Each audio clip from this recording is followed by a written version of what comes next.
మిత్రులారా మీ అందరికీ ముందుగా సామాజిక ఉద్యమ వందనాలు. నేను మీ తెలంగాణ శ్యామ్. ఏదైతే నిన్న గుజరాత్ అహ్మదాబాద్ నుంచి లండన్ వెళ్తున్నటువంటి ఎయిర్ ఇండియా ఫ్లైట్ ఏదైతే ఉందో మరి దాంట్లో ప్రయాణిస్తున్నటువంటి ప్రయాణికులు సుమారుగా 242 మంది ఆ విమాన ప్రమాదానికి మరి గురై అక్కడికక్కడే చనిపోవడం జరిగింది.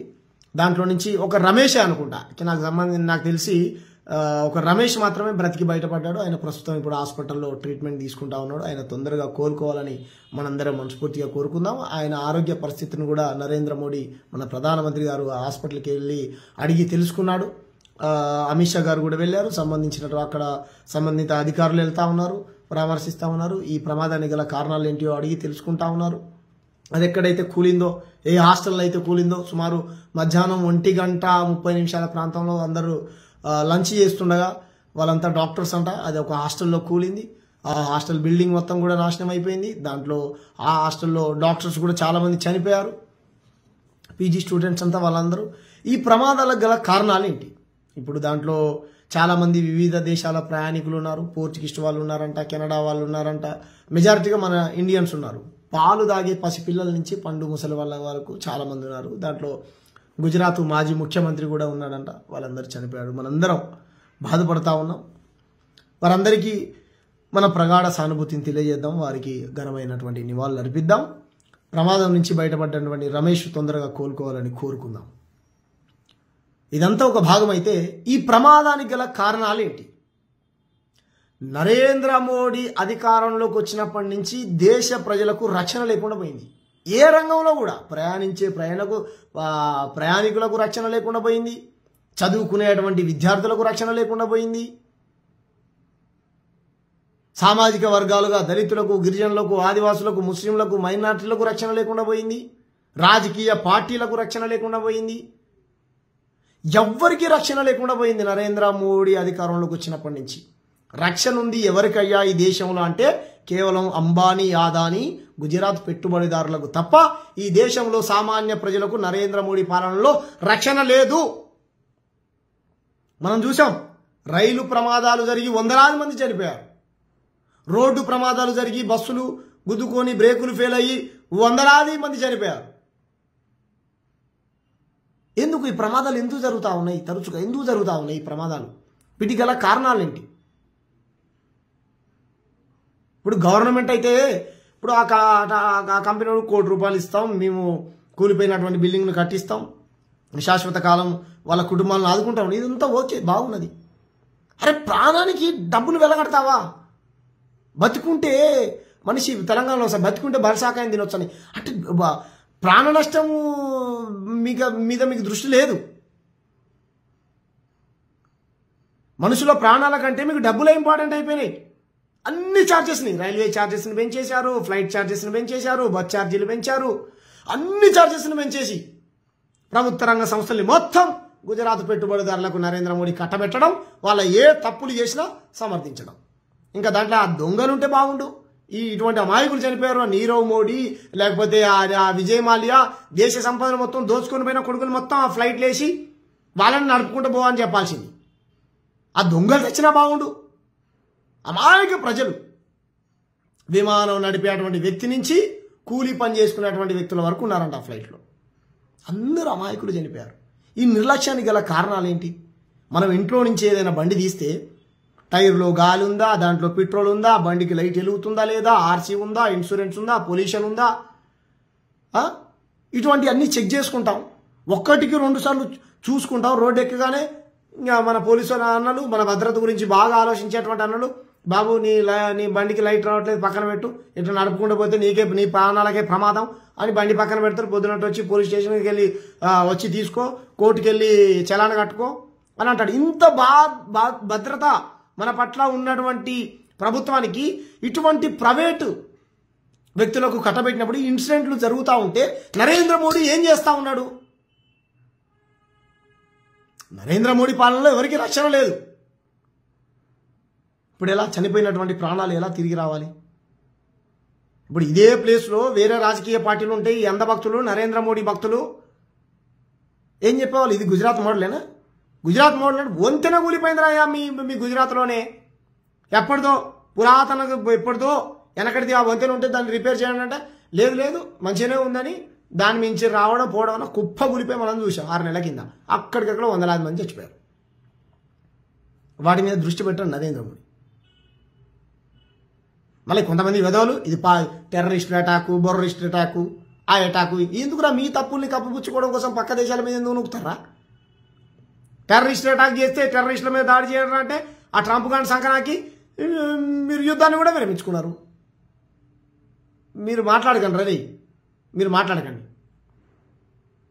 ఇంకోళ్ళు ఈ పాకిస్తాన్ నుంచి వచ్చిందంట పక్షి, పాకిస్తాన్ నుంచి వచ్చి పక్షి ఆ విమానాన్ని ఢీకొట్టడం వల్ల ప్రమాదం జరిగిందంట. పాకిస్తాన్ నుంచి పక్షి వస్తుంటే మరి ఏం చేస్తుండ నరేంద్ర మోడీ? పాకిస్తాన్ పక్షి మన దేశంలోకి ఎందుకు వస్తుంది? రానియొద్దు కదా. కాబట్టి ప్రజలారా పూర్తిగా నరేంద్ర మోడీ ప్రభుత్వం ఫెయిల్ అయిపోయింది. అరే అంతమంది ప్రయాణికులు ఇప్పుడు పాపం ఒక కుటుంబమే శోకసంద్రంలో మునిగిపోయింది. అందరూ ఆఖరికి బీజేపీ నాయకుని కూడా కాపాడలేకపోయారు వీళ్ళు, మాజీ ముఖ్యమంత్రిని కూడా కాపాడలేకపోయారు వీళ్ళు. ఈ నిర్లక్ష్యానికి గల కారణం ఏంటి? ఎవరు? ప్రభుత్వం కాదా?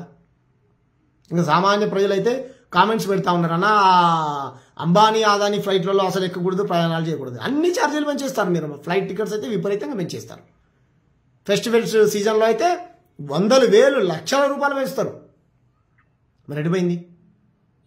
అయినా సరే ప్రజలు కష్టపడి మీరు ఎన్ని ఛార్జీలు పెంచినా ఎక్కుతా ఉన్నారు కదా.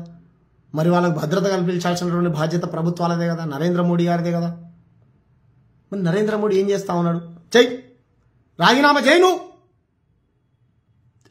చేయను నరేంద్ర మోడీ.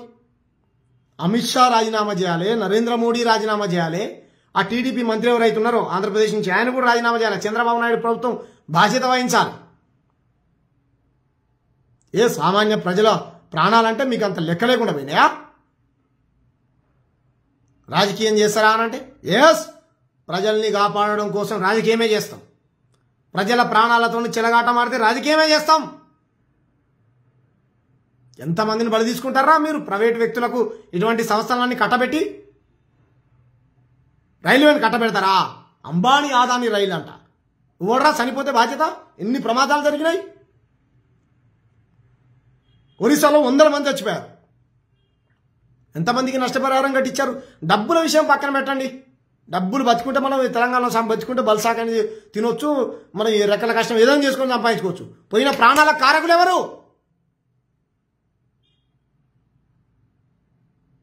నరేంద్ర మోడీ గురించి మాట్లాడొద్దంట, రాజకీయం చేయొద్దంట. 200% రాజకీయం చేస్తాం. మా వీసీకే పార్టీ డిమాండ్ చేస్తా ఉన్నది నరేంద్ర మోడీ రాజీనామా చేయాలి. నరేంద్ర మోడీ రాజీనామా చేయాలి, బాధ్యత వహించాలి నరేంద్ర మోడీ. ప్రకృతి వైఫల్యం వల్ల జరిగిందా, సాంకేతిక లోపమా, ఇంకోటా అనేది పక్కన పెడదాం. నేను ఇంతకుముందు చెప్పినట్టు ఉండాలి కదా. చిన్న బోల్ట్ నుంచి పెద్ద వస్తువు అన్ని చెక్ చేసుకోవాలి కదా మనం. ఇంజన్ ఫెయిల్ అవ్వడం ద్వారా జరిగిందని అంటా ఉన్నారు, రైట్. మరి ఆ ఇంజన్ సరిగ్గా ఉందా లేదా చెక్ చేసుకోవాలి కదా. 2 ఇంజన్స్ ఫెయిల్ అయిపోయినాయి అంట. మరి సరిగ్గా ఉందో లేదా చెక్ చేసుకోవాలి కదా. నా క్వశ్చన్ ఏంటంటే, నరేంద్ర మోడీ 100,000 సార్లు విదేశీ టూర్లకు పోయాడు విమానం ఎక్కి. అమిత్ షా గారు పోయారు, చాలామంది బీజేపీ నాయకులు పోయారు. అంటే వాళ్ళు చనిపోవాలన్న ఉద్దేశం కాదు.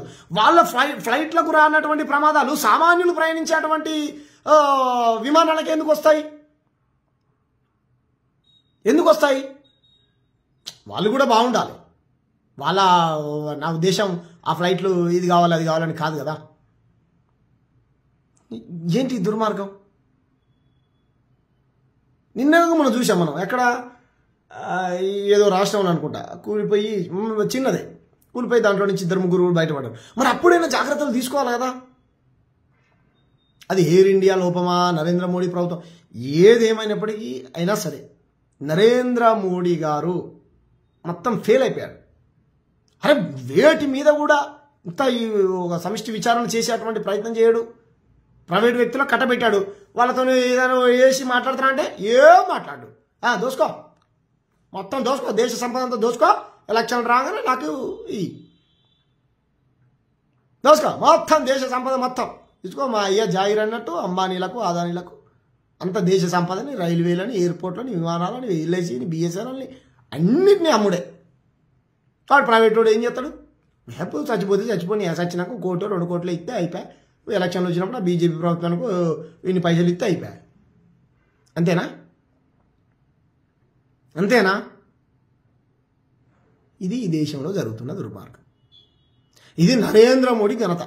Gujarat model, Narendra Modi model. Narendra Modi model అంటే ఏమంటారు, నాణ్యత లోపమైన మోడల్.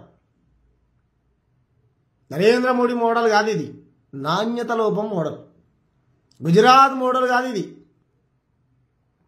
ఏం మోడల్ ఇది? దేశ ప్రజల ప్రాణాలు తీసేది గుజరాత్ మోడలా? చెప్పండి ప్రజలారా, ఎంత బాధ, ఎంత దుఃఖం. పసి బుగ్గలు, పాలు తాగే పసి పిల్లలు, పండు ముసలి వాళ్ళు, పేరెంట్స్ ఎవరో వచ్చి చెప్తా ఉన్నారు, మా నాయనమ్మ పోతుంది లండన్లో, మా అన్నయ్య ఉంటే అక్కడ చూడడానికి అని. పాపం అదే ఆఖరి చూపోయింది ఆమె చూడకుండా. కొత్తగా పెళ్లి చేసుకున్నటువంటి వ్యక్తులు ఉన్నారు. మన బీజేపీ నాయకులు కూడా చాలామంది దాంట్లో అంటే సంబంధించినటువంటి కార్యకర్తలు కూడా ఉన్నారంట. అందరూ ఉన్నారు. ఎవరిని కాపాడలేకపోతున్నాడు నరేంద్ర మోడీ. కాబట్టి దీనికి గల కారణాలు ఏంటో ప్రభుత్వం బయట పెట్టాలి. దీనికి ఎవరు బాధ్యత వహించాలో ప్రభుత్వమే చెప్పాలి. ఎవరు లోపమైతే వాళ్ళపైన కఠినమైన చర్యలు తీసుకోవాలి. డబ్బులదే ఉందండి, 140 కోట్ల మంది జనాలు, మనిషికో రూపాయి కాదనుకుంటే బొచ్చడి పైసలు ఇస్తాం చనిపోయిన వాళ్ళకు. నరేంద్ర మోడీ చేయాలి ఆ పని, కానీ ఆయన చేయడు అనుకో, ప్రజలే ఇచ్చుకుంటారు. చూసాం కదా మన గతంలో, మందిరాన్ని కూడా మనమే కట్టుకున్నాం, రూపాయి 2 రూపాయలు వేసుకొని రామ మందిరాన్ని. ప్రజలు మంచివాళ్ళు, ఈ పాలకులే. చెప్పండి ప్రజలారా. కాబట్టి నరేంద్ర మోడీ దీనికి పూర్తి నైతిక బాధ్యత వహించాలి. సంబంధిత మంత్రి ఎవరైతే ఉన్నారో ఆ మంత్రి రాజీనామా చేయాలి, నరేంద్ర మోడీ రాజీనామా చేయాలి, టీడీపీకి సంబంధించినటువంటి మంత్రి రాజీనామా చేయాలి, నరేంద్ర మోడీ అమిత్ షాలు రాజీనామా చేయాలి. ఈ ప్రైవేటు కంపెనీల పైన కఠినమైన చర్యలు తీసుకోవాలి. అదే ఒక ప్రభుత్వ అధికారి చేసి ఉంటే ఇప్పుడు ఎంత ఇదవుతుండే. ప్రైవేటు వ్యక్తులు కాబట్టి వాళ్ళని కాపాడేటువంటి ప్రయత్నం. ఆలోచించండి ప్రజలారా.